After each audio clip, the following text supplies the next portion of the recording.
ce lieu sacré, maison de Dieu par excellence, pour commémorer l'accession de notre pays à la souveraineté suprême. Je voudrais, au nom du comité exécutif que j'ai l'honneur de diriger, ainsi qu'à celui de toute la communauté congolaise de Charlotte tout entière, saluer votre présence et souhaiter la bienvenue à Charlotte à tous ceux qui viennent de loin pour se joindre à nous. Avant de continuer mon propos, je demanderai que l'on observe une minute de silence en mémoire de nos pères de l'indépendance, de nos martyrs fauchés par la force répressive coloniale et de toutes ces victimes qui continuent à tomber dans les différentes luttes armées entretenues par les ennemis de notre pays, qui redoutent notre unité et entretiennent l'insécurité continuelle afin de piller nos richesses naturelles, intellectuelles et culturelles. Observons donc une minute de silence pour tout cela. On peut se lever s'il vous plaît.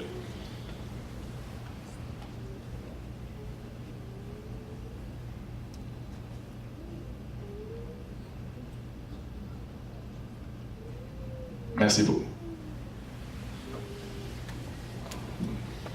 Pendant que nous commémorons ce milestone, ou un événement très important dans l'histoire de notre pays, nous ne devons pas perdre de vue que des milliers de nos compatriotes, frères, sœurs et parents continuent journalièrement de subir des situations à la limite de l'intolérable, avec la majorité de la masse manquant même les besoins et soins de santé primaires.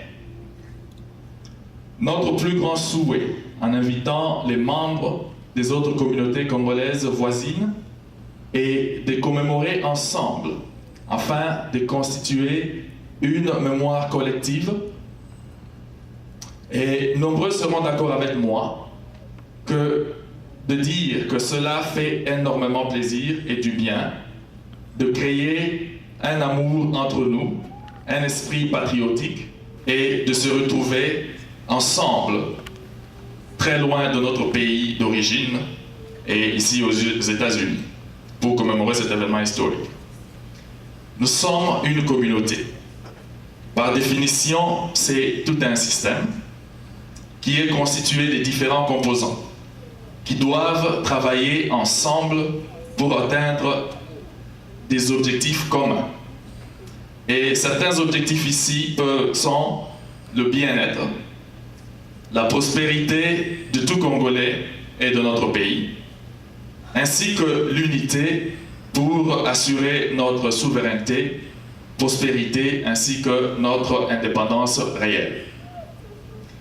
Nous avons donc des défis majeurs auxquels nous devons faire face, nécessitant pour les résoudre que nous puissions venir ensemble en tant qu'un seul peuple uni, qui s'aime et aime son pays.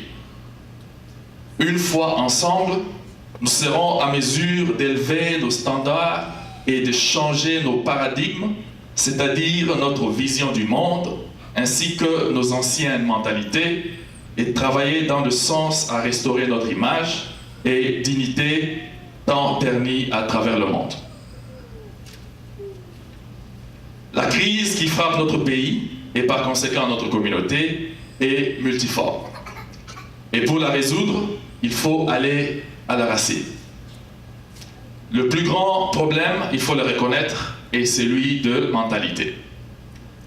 Tant que nous n'arriverons pas à changer la mentalité qui est ancrée en nous, nous ne pouvons espérer progresser. Des éléments de base, tels que l'amour du prochain, de sa communauté, de son pays, font réellement défaut dans nos communautés. À cela, il faut ajouter certains éléments du caractère, tels que l'intégrité, la justice, la tempérance, l'humilité, la transparence à tous les niveaux et le respect sur tous les plans.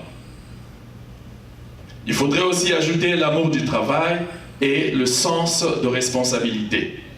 Aussi la règle d'or qui dit « Ne fais pas à autrui ce que tu ne veux pas qu'on te fasse ». toutes ces valeurs ont été d'une certaine manière perdues. Et cela est à la racine des maux que nous déplorons aujourd'hui. Nous avons donc l'obligation de ne pas transmettre à nos enfants ce dont nous décrions aujourd'hui.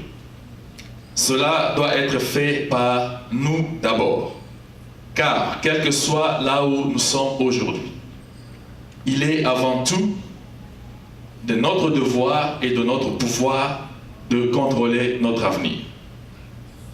Le message qui a transpiré des journées culturelles d'hier est que nous devons cesser de faire recours au passé pour justifier notre situation actuelle, car notre avenir dépend des choix et des décisions que nous prenons maintenant.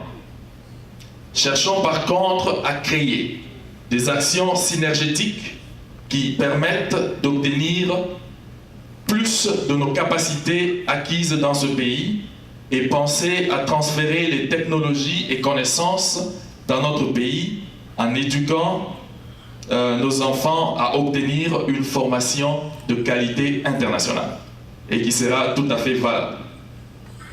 Chaque fois que nous commémorons notre indépendance, une question revient continuellement, celle de savoir si nous sommes réellement indépendants.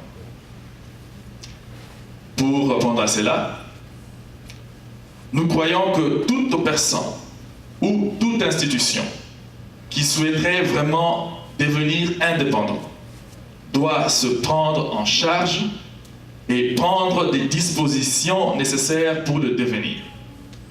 Nous pouvons dire que l'indépendance se recherche.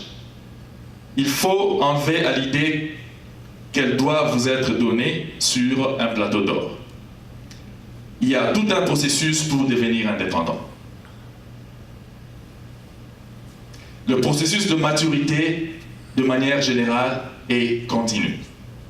La première phase où nous devons atteindre une victoire privée est d'abord d'être proactif, c'est-à-dire être responsable, définissant des objectifs à atteindre. Cela va nous conduire à l'indépendance. Cependant, il faut le noter, le monde aujourd'hui est interdépendant. Parce que l'indépendance seule ne suffit pas. C'est seulement à ce prix que nous pouvons espérer progresser. Très chers compatriotes, il est temps que nous puissions nous prendre en charge pour assurer notre destinée. Travaillons donc la main dans la main, faisons des sacrifices, car il n'y a rien sans sacrifice. Soyons solidaires et travaillons pour assurer cette indépendance que nous avons tant besoin. Il y a seulement 2 mois que j'ai été élu à la tête de la communauté. Et vous allez nous excuser s'il y a quelques petites imperfections. Nous n'avons pas eu le temps matériel de mettre tout ceci en place. Mon équipe a été installée il y a 1 mois. Nous avons eu juste 1 mois pour préparer cette indépendance. Et je crois qu'il faut que je félicite mon équipe. Nous avons pu faire de notre mieux pour produire ce que nous sommes en train de faire aujourd'hui.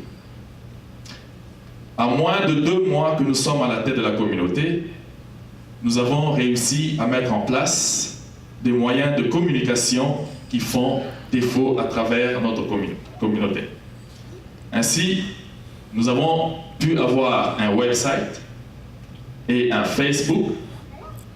En moins de 1 mois, travaillant avec mon équipe, nous avons pu réunir un total de 76 membres effectifs qui ont pu contribuer par leur membership un montant de $3010 en direction du projet que nous avons d'acquérir un centre culturel congolais qui va abriter notre siège.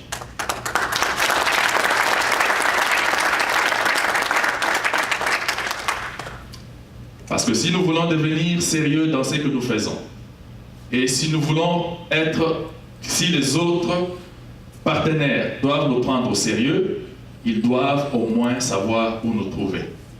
C'est ainsi que je voudrais, en ce jour encore, lancer un appel à chacun de nous pour que nous travaillions dans ce sens, de sorte qu'en moins d'une année, nous puissions ne fût-ce qu'avoir notre place, même avec un petit bureau, qui va élever notre vision par rapport au monde. Nous avons un autre projet, et c'est celui de réunir ici à Charlotte, d'ici l'année prochaine, toutes les communautés congolaises des États-Unis pour discuter de voies et moyens de nous être utiles à chacun et à l'autre, et aussi d'être utiles à notre pays. Nous vous demandons donc de soutenir ce projet. Que les communautés congolaises des États-Unis qui nous écoutent, qui peuvent nous suivre, nous allons pouvoir les contacter personnellement avec des invitations officielles pour que cela se fasse ici à Charlotte.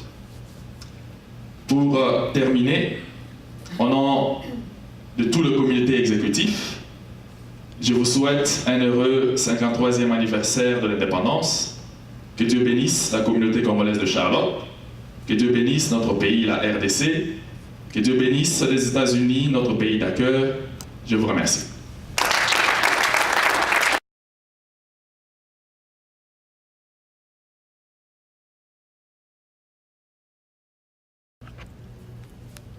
Je suis ravi de l'invitation qui m'a été donnée par le président de la communauté congolaise de Charlotte. Et c'est la première fois que je rencontre les Congolais de Charlotte. Je suis Monseigneur Samuel Yemei, Dr Yemei, je suis archevêque représentant légal de la 21e communauté de la LCC à Kinshasa. Je suis ici par la force des choses. Et je suis aussi très content de voir beaucoup de serviteurs de Dieu, mais pas de membres.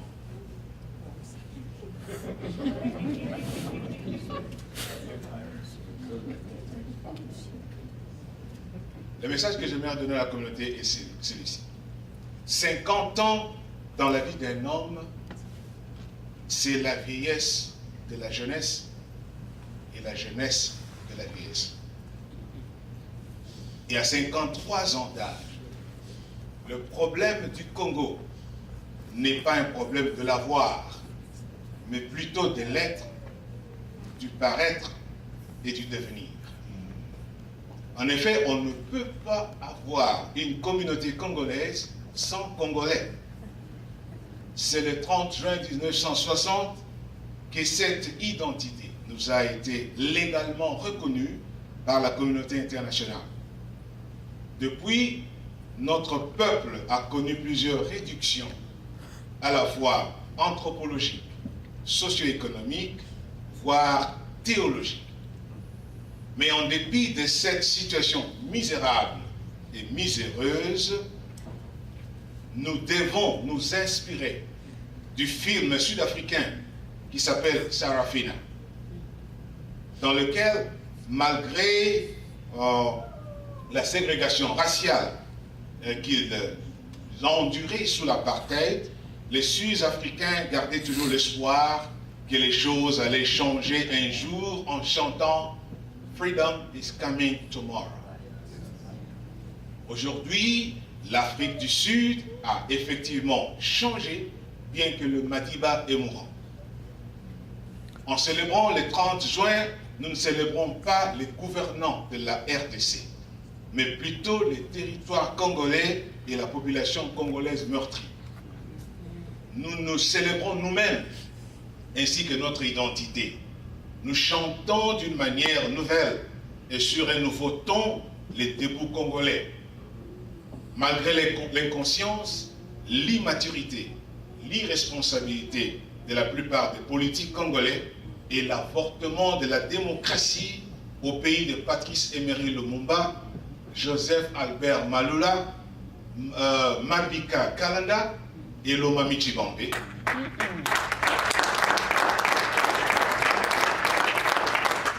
Nous devons commémorer la fin de la colonisation et la proclamation, bien que mitigée, de l'indépendance du Congo.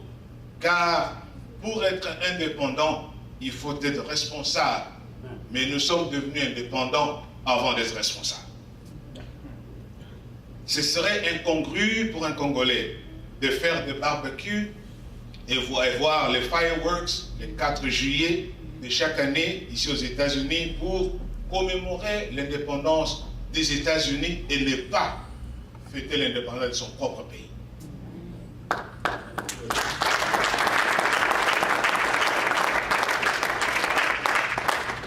Je suis arrivé ici parce que j'ai la conviction qu'une communauté n'a pas de limites physiques. Et la proximité n'est pas une garantie pour une communauté.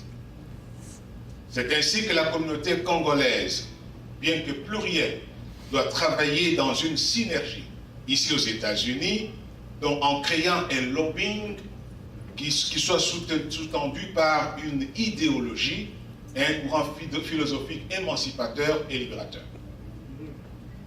Deuxièmement, comme l'a dit le président Christian, nous avons parlé avec lui là-dessus, il faut que nous puissions provoquer une réunion des experts congolais pour qu'il y ait une étude concertée sur le projet d'homme et le projet de la société congolaise de demain.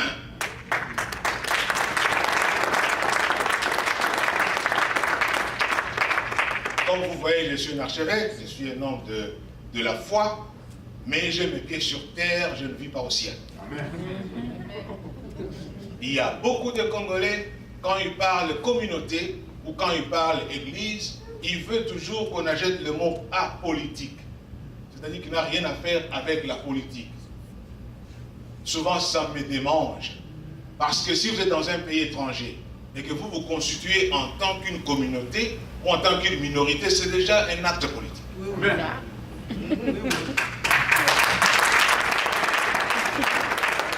Et si vous vous constituez aussi en tant que chrétien membre de telle ou telle dénomination, c'est un acte politique parce que vous déclarez immédiatement la guerre au diable.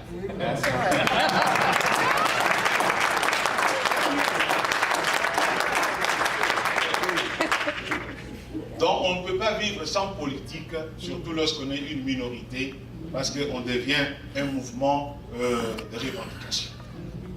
Et puis un mouvement de pression. Alors, je vais terminer pour dire, nous sommes une force.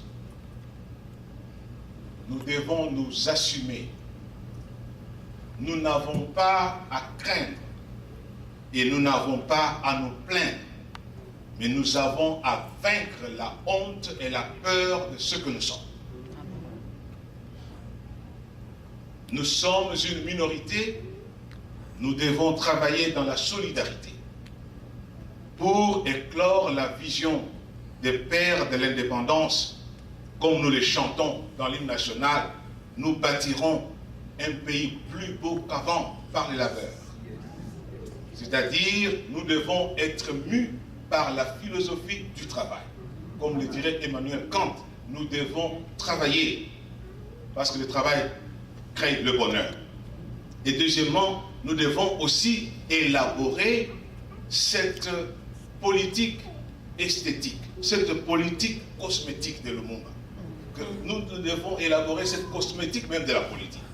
Parce que c'est ça, ce qui a été donné dans la vision du 30 juin 1960, mais malheureusement, l'avortement de la démocratie nous a amenés là où nous sommes. Nous n'avons pas à avoir la politique de la main tendue, nous devons nous battre, parce que même les Arabes le font, les Égyptiens le font, les Tunisiens le font, mais nous sommes toujours dans le nuage, en train de vivre au ciel. Nous sommes en train de chasser les démons que nous ne voyons pas, au lieu de chasser ceux qui agressent notre pays. Amen.